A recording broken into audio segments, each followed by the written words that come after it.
Chapter 1, How Experience Creates Meaning. Walter Maxwell was a ninth-grade student at Fireheart Academy, a private institution on the coast of the United Republic of Stars in California.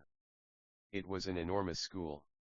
He was lucky enough to get in after winning the lottery, that is, his mom won the lottery and was able to move him to the big school. Ah! We won. We won, he remembered his mom screaming one night. They were kinda poor up to that point, but now he lived in a pretty big house with a nice pool, nice backyard, hot tub, 2 stories, it was neat. His heart broke when one day his family was in a terrible car crash. His parents and siblings were all killed by a drunk driver. He loved them a lot, and missed them every day. He lived with his uncle Mike and he loved Mike a lot. He was a relatable, nice, swell, and polite man. Mike was unmarried, but he never really wanted to get married. He worked at an office job selling insurance. I miss your mom every day, Walt. She was a really sweet lady. Sometimes I wonder if someone was after them, after the money. Fuck drink driving man. Fuck. Sorry. How cruel this world is, Walt. If I teach you anything, let it be the fact that family's everything. We know she's in heaven now, happier. Walt had 2 older brothers, Max and Adam. They all passed away, and the funeral was held for all of them. That was 5 months ago now. He was 3 months into the school year, November.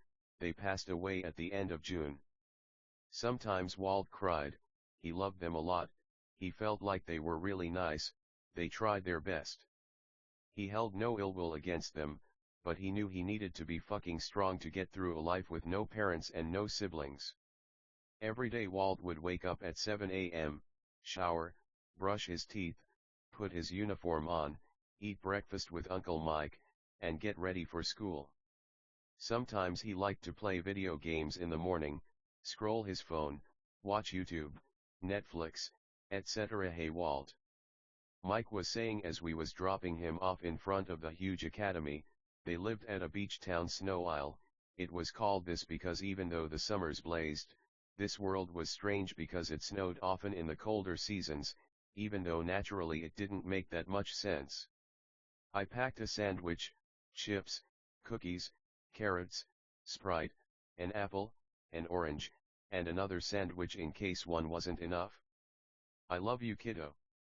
Do good like you always do. Love you, and I'll see you at home. Uncle Mike told Walt. They smiled at each other, shook hands, and Mike drove to work. Walt had some close friends, Jace, Nick, Steve, John. He also had some women he loved, Stacy, Alexis, Melissa, Miranda. The school was inspired by Japanese fashion, so the students wore uniforms like those of Japan. The school was 10 stories high. Walt had class on the 4th floor, history. Yes, class. Unfortunately the Republic endorsed, approved of, oversaw, and purposefully moved millions of slaves into the nation to cultivate mainly cotton. They were treated with terrible, awful, furious, mad, fury, and the boiled and swelled into what we call the Civil War, which I'm sure you all have heard of. During the Civil War we lost many Starians, the most of any war, but this war eventually ended slavery, which was a start, but African Starians still had a long, difficult, mean, rude, road to travel until they saw we might call a truer equality. The teacher taught about the Civil War for the whole hour and there would be a test on Friday. It was Monday, November 1st. Walt liked this class because Stacy was in this class. After class they got to talk for a bit. Hey Stacy. How are you? Walt was black and Asian, 5 feet 6 inches, clear skin, skinny, and he also had a broken tooth he wanted to fix eventually. I'm okay, Walt. That's so sad about slavery. I know you especially, 'cause you're black, are really impacted. As a white woman I'm here to say those human beings were deplorable and you're way better than them, Walt. It's so heartbreaking. Everyone should be treated equally. I never would have done that, she said. Walt believed her. Thanks, Stace. Yeah, I think it's really heartbreaking how they were treated. They really didn't deserve any of that, and now relations are still strained between blacks and white because of it. I feel the philosopher Paul Freire was right when he said when we stop getting oppressed, we don't in turn oppress the oppressor. I totally agree. Revenge isn't the way. I know a lot of human beings are still like that, but there are white human beings like me who aren't racist at all and love human beings of any color. You look cute today, Walt. How about a kiss, cutie? Walt blushed. He liked Stace a lot. He didn't have sex, he felt he was too young, Stace too, but he felt like kissing was fine, so they made out. They talked some more, then Stace went to her next class and Walt went to his next class on the second floor, math. He had this class with Lex. Yes, class, so basically what we want to do is find out what X is. We can do this by obviously treating both sides of the equal sign the same until we get everything to one side to make it clearer what our missing number is. The teacher went into the intricacies and complexities of algebra and Walt took notes while he sat next to Lex. They chatted here and there, but not enough to get in trouble. Walt liked that him and his friends practiced abstinence, that way he wouldn't get jealous because he knew they didn't intend or like purpose to date anyone. There was also a test for algebra on Friday. 2 class down, 4 more to go. Walt and Lex talked after class. Geez. Talk about obvious, am I right? I knew all this stuff. When is this ever gonna come up in real life, Yano? I feel like algebra's really fun, but at the same time, I wanna go into business. How's this gonna help? Anyway, what are you up to, playboy? Did you make out with Stace again? I love when you kiss your girlfriends, so. I'm your girlfriend, can I get a kiss too, please? Walt loved her. He also felt bad for her because he knew how some fucking losers talked about them, but they were kinda popular, and no one important really cared, just whispers, murmurs, rumors, and gossip. Walt didn't feel bad. He liked more than one woman, they liked him too. What was there to feel bad about? They made out and Walt talked to her some more until it was time for third period. Class, what we have to know is that so much of the ocean is unexplored. There's so much flora and fauna in the ocean we might never know about.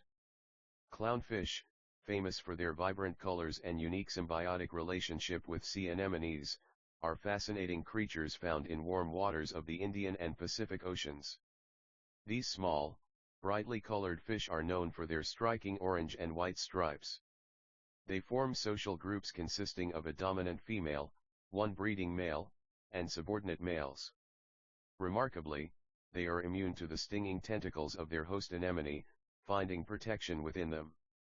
Clownfish are also sequential hermaphrodites, with all individuals being born male and the dominant one eventually transforming into a female. This dynamic not only ensures reproduction within the group but also facilitates their mutualistic relationship with the anemones. Walt raised his hand. Teacher, I'm sorry, can you please explain how these nice, neat, swell, polite, and cool critters are both men and women? No offense. I'm just kinda confused. The teacher replied, don't worry, Walt. I figured you'd ask. You ask the most questions and I appreciate that. This is a hard to understand thing, so let me explain more. Clownfish exhibit a phenomenon called sequential hermaphroditism. When clownfish are born, they are all male. Within a social group of clownfish, there is a strict hierarchy, with the largest and most dominant fish being the female.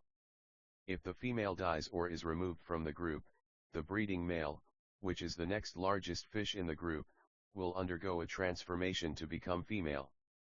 This change includes physiological alterations, such as the development of ovaries and the ability to produce eggs.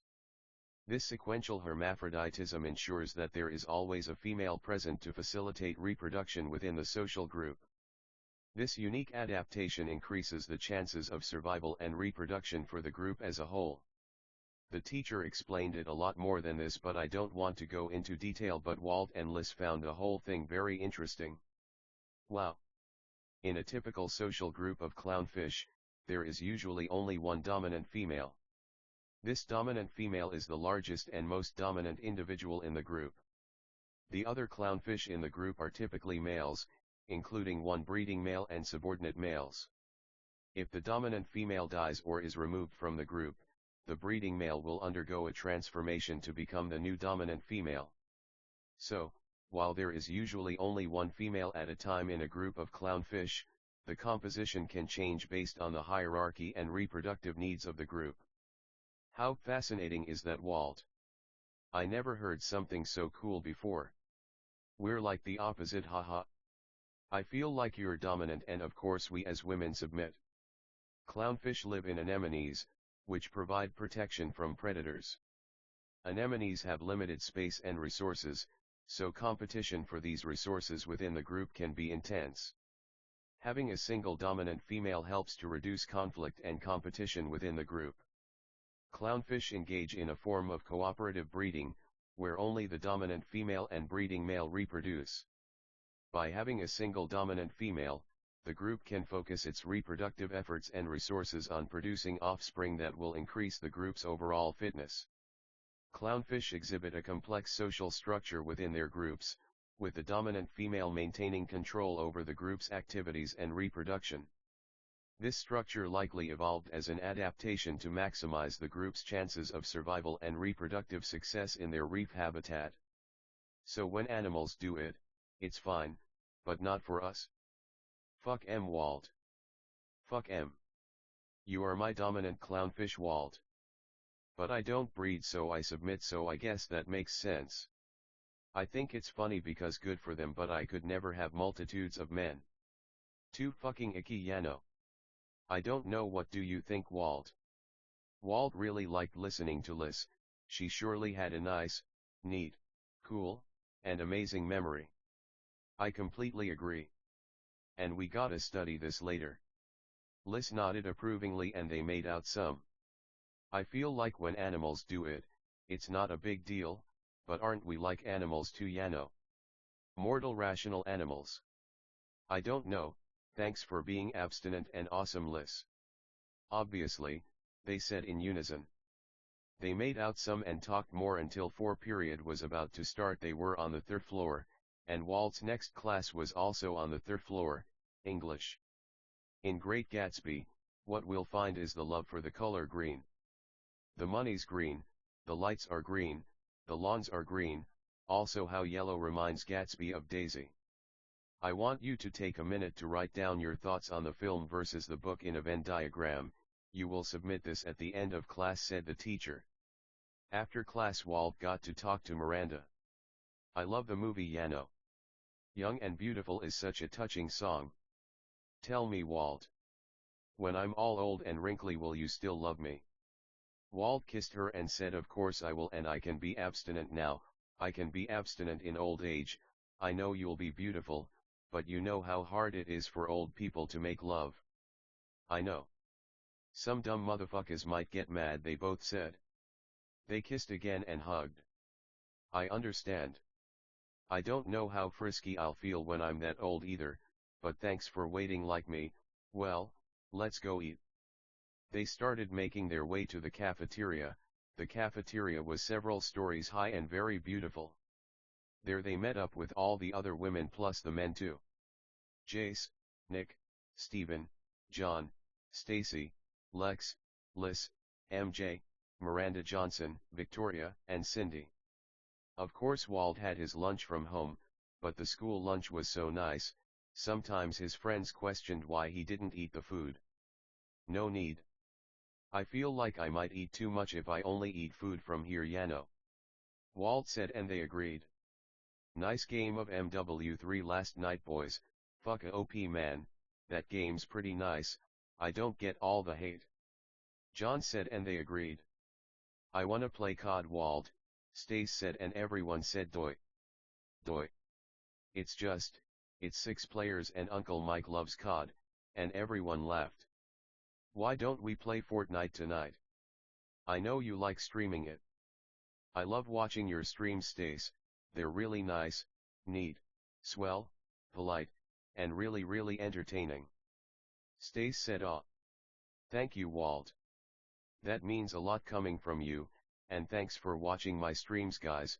They all streamed, in fact, there was nothing else to do. Fuck school, man, what's the point of this stuff, Yano? Fucking. I'd rather sleep all day than do this dumb ass shit. Jay said, and everyone agreed.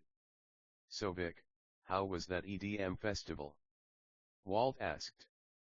Aw, thanks for asking. It was really fun. I danced a lot, my uncle danced a lot. The music was wild.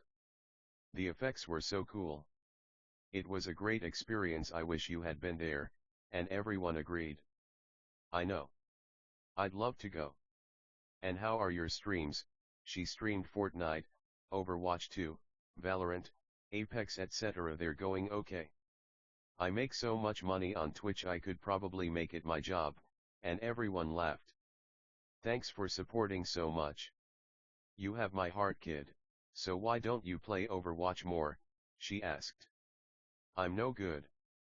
Walt said, and everyone said you can say that again, and laughed. Then they reassured Walt they were just joking. Walt loved OW, but it was a hard game. Vic helped him to get a lot better though, giving him tips, tricks, and advice. They basically said they were fucking dumb, which they weren't, but Walt preferred Zelda, Mario, Kirby, these kinda games. It's so nice how it snows here, I wonder why that is. Vic said. For real? I love it, it's nice so we don't have to leave to see snow, you can snowboard, it's nice for pictures, and it's a really beautiful thing. I guess there are some things science can't explain. Stace said, and everyone agreed. When they were done eating, everyone decided to study and do homework. They helped each other out and they made sure to always get their grades done early so they didn't stress about them later. Eventually, after a lot of laughter, smiles, hugs, kisses, jokes, video game talk, anime talk, weather talk, life talk, and talk, our heroes got ready for fifth period. Walt had music on the 10th floor with Vic. They sang choir and today they were singing Christmas carols getting ready for the Christmas concert. The teacher was kinda strict so they couldn't talk too much, but he always sat next to his girlfriends in all his classes. He met them in high school, just like he met his brothers. They were so rich and happy, life was good. You sound so nice when you sing. I think my favorite thing in the world is your singing. If I never heard you sing again, I don't think I'd be happy ever again. Thanks for complimenting my voice. Sometimes dumb motherfuckers give me a hard time about it, but I love my voice 'cause you love my voice. My parents gave me this voice, Yano. And. Sorry about your family, Walt. They kissed. Vic motioned for Walt to talk, but he said it was okay. I mean, I'd be so fucking depressed if I lost my whole family. Your family's your whole world, Yano. I love you. I'm so glad I met you. They kissed some more. It's okay, Vic, we know. They're in heaven, they said together. And of course they're, Walt said.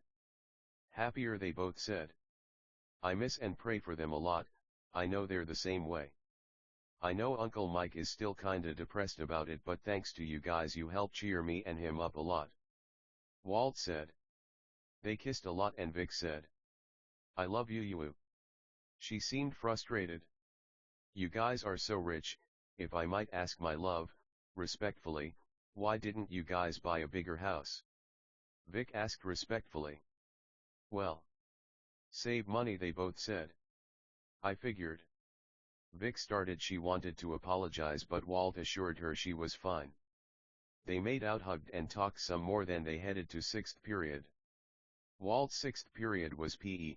He changed his dress shoes to tennis shoes and changed his outfit from his black coat and slacks to basketball shorts and a white t-shirt.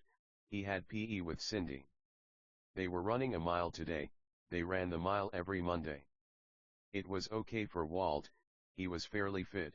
He had about a 7-minute miles while Cindy ran around an 8-minute mile. Nice job, Walt. I wish I was that fast. You look so handsome. Why don't we hang out at my place after school? We can race the go-karts. Walt did love CIN and he also loved go-karts. Sure.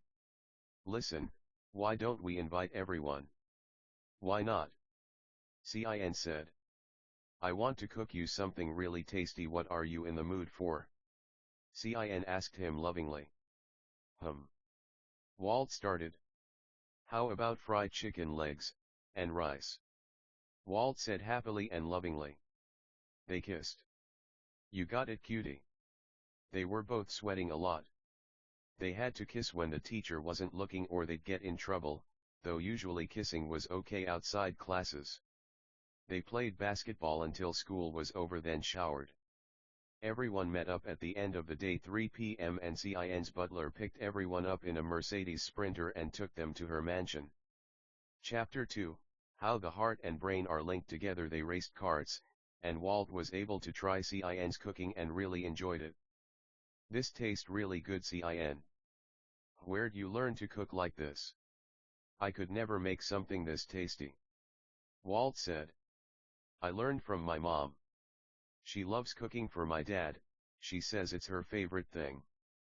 I'm glad you like it. I could cook for you every day if you wanted. Cin said, and Walt appreciated the offer. Everyone enjoyed the cooking a lot, but the women were jealous of Cin. They went on the trampoline indoors, a huge trampoline park that is sorry, they swam in an indoor heated pool, and played video games. At sunset everyone was going home, the women hugged and everyone was saying bye. Cin asked Walt to stay, but the other women insisted he go home so he could get rest for the next day. Her mansion was huge, everything was like anime, it was a calm, cold day. The beach was near, but Walt felt warm. The women secretly hated practicing abstinence, but Walt felt it was important, especially because they were so young. Look guys. Nick started. There's no need to get jealous, Walt likes all you guys, next time we'll just go to Lace's house and we'll cycle. No need to worry, we can all tell you guys are obviously being dumb, lay bygones be bygones, we had a fucking nice time, no need to bicker, Yano. No fucking offense, just sayin'. Nick said, and Steve agreed. Steve said, guys. Fucking we're rich, we're young, we're happy, just be fucking grateful for your health. There's no point arguing when we're all friends. Walt likes you guys, right Walt? And Walt agreed. There you go. Don't get your panties in a bunch if it's about sex, wait till after high school, I'm sure you'll be fine, fucking calm down, you're fine, sorry you're fucking fine, it's all love anyway, am I right? Steve said, and they all agreed. Jay said go-karts was real fun, Cin, we gotta do this more often. Anyway Walt, what do you think, what do you wanna do? My advice is you guys all hang out here until it's late, then Walt you go home for your own sake so no rumors start that we're little perverts roaching it up or what the fuck ever. Your trampoline park's awesome, better than mine. Your staff's all really nice. And the pool was nicer than mine too, right Walt? That's right Jace. All the men left and so Walt was left alone with his girlfriends in Cin's huge mansion. They all cuddled and made out on Cin's bed and Walt had to explain the importance of abstinence. Think of it like this, like Jay said, our reputations will be slandered. I know we don't go to a Christian school, but most of the students are Christian, multitudes look up to us for guidance and wisdom, we don't want to fail them. Besides, I feel like you guys get jealous and there's no way that could be a nice thing for anyone, am I right? And they all agreed. They hung out for a few more hours until it was dark, then they all got picked up by their guardians and went home. Cin was happy but she missed Walt, then she started studying for her classes. The next day Walt went to his classes like usual. He learned about Lincoln's bravery, the alphabet in math, schools of tropical fish in deep cold lit water, metaphors, Christmas carols, and dodgeball. At lunch Walt decided to be by himself, he just felt like it'd be nice for him. He still had love for his friends. But time alone helped him to think about what he wanted to do with his life. Everyone else here was here because their parents were successful businessmen or like women, but Walt was here because he won the lottery. He felt he should go to college even though he was already rich, but he wasn't sure. He was already set. Uncle Mike didn't care either way. He was in high school, because he had to be. Of course, not necessarily, but he felt it'd be pointless to not at least graduate high school. He might get mocked for it later on in life, though sinners mocked everything. He didn't want to have sex, but he also didn't want to choose one woman. He was happy with a few, they were happy too. Everyone was stressed about school, studying and whatnot. Walt took a cruise control, autopilot, steady, relaxed, peaceful, neat, nice, swell, cool, polite, tranquil, serendipitous approach to life. He didn't have time to stress, he was too busy daydreaming and sleeping, as a metaphor, like his English teacher would say. He learned how devastating the war was for the South and how much the South was destroyed, and he lamented the passing of the great president who won that war.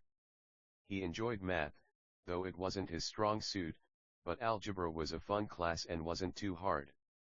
He liked the teacher and he had friends in that class. He liked to goof around a lot and he was sure he'd pass the test. He loved fauna and flora, so biology always caught his eye. He saw a lot of beauty in human beings, sure, but how many human beings, or like multitudes, saw beauty in things that weren't human beings? Probably not a lot, he ventured to guess. He loved Gatsby's phrase "old sport," and he liked the excitement, the riches, the glamour, the lights, the classic vibe, the romanticism, the historicity, the drinking, the dancing, the swing, the singing, the flapper girls, the madness of the roaring 20s. He loved singing with Vic and he enjoyed Christmas, though he didn't go to church. He liked church as a concept. Here's what happened during PE. Lots of screaming kids in a gym. Cute women, silly men, beings hit by dodgeballs. I bet you can't. Cin started saying, but was cut off by getting hit. She walked away sadly and called Walt mean for that one. She did eventually get him back. The games were intense. Look alive, these are some things heard during the game. Ah. No, in a funny sad voice. Why can't I do anything right? Lucky shot. Hit your target. Lucky catch. Just pretend I'm one of your girlfriends, I'm sure it won't hurt as much. You throw like a girl. Walt built up a sweat during PE and loved the snow. After he showered, he just stood there in the courtyard blowing his warm breath in the frosty air to see the frost and the fog. Everything looked like anime. Kids were walking around, talking on phones, chatting, looking at their phones, playing portable video games, kissing, by the fountains, on benches. Walt almost cried. It reminded him of his Dark Academy series. It seemed it came to fruition. In a way, this was the way he envisioned it. He was finally smart enough to paint it the way he'd like. Walt almost cried, but he didn't. Everything was anime. He looked up at the sky as it came in and out of focus, the gray clouds. It might storm, it was snowing, it was implied, but it was snowing fucking. He loved snow. Walt loved snow and he loved sun. He didn't know which was nicer sometimes. He felt conflicted sometimes.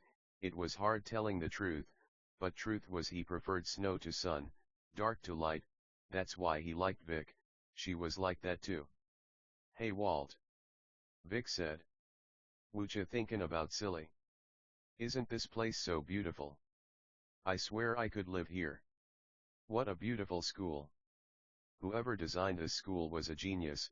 It truly is the best school in the world. I was just thinking about you, funnily enough. I appreciated how you liked gothic stuff.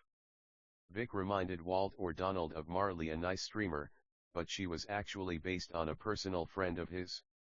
Boy who doesn't black is a personality trait. I love Marley.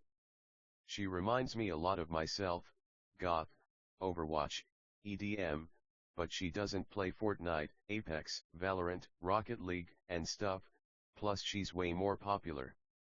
But, she's still a really nice woman. Motherfuckers don't know shit, Yano. They fucking say I'm copying her, she's awesome and I'm awesome, I'm my own person. Fucking human beings are fucking allowed to be similar, Yano. He did know. This school is hundreds of years old. Built in 1808 by a man with a vision. Louis Berganapolis, a man who struck oil and only grew richer during the gold rush. This really is the best state. California. Or sometimes called California. I love it here, I wouldn't ever really wanna leave the state, ya know. Walt told Vic. No, I agree. I love this state a lot. I love New York, Florida, Marley. I feel like motherfuckers will always compare me, she's great but I'm not her, ya know. He knew. Thanks Vic. You are so awesome. You know we should start a club,